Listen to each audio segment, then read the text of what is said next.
addiction is fundamentally a vicious cycle, where biological vulnerability intersects with social inequalities. Understanding this phenomenon requires examining it through multiple lenses, moving beyond the simple moral model, which attributes substance misuse to personal weakness or flawed character.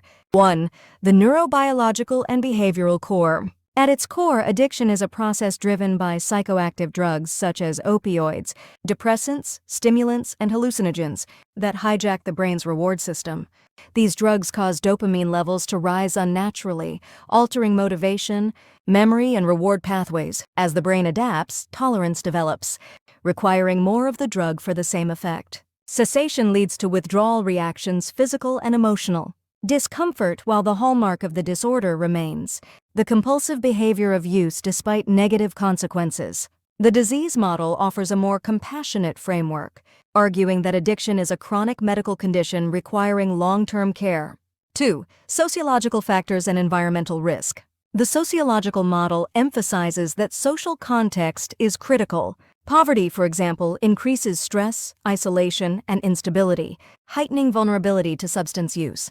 This creates a destructive feedback loop, as addiction further drives individuals into financial insecurity. Furthermore, addiction is often linked to trauma defined as the resulting psychological and physical responses and long-term effects. To combat these stressors, individuals need connection. The Rat Park experiment demonstrated that social connection, play, and stimulation reduce drug taking compared to isolation, providing evidence for the effectiveness of building supportive environments.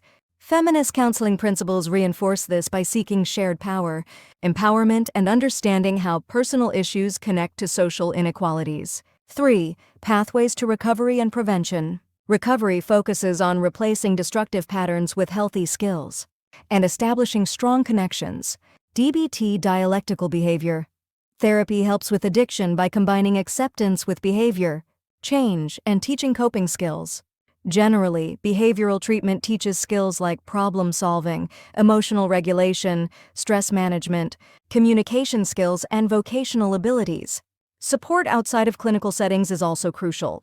Smart Recovery is an example of a mutual aid or self-help group, providing connection and adjunct supports like budgeting, support, and legal help stabilize the recovering person's life. Effective prevention for youth substance misuse relies on promoting strong family bonding, supportive environments, positive activities, rather than relying on scare tactics. Ultimately, addressing addiction requires acknowledging the 4 cultural patterns of drug use and deploying comprehensive strategies that treat the biological disease while urgently addressing the social causes of isolation and suffering.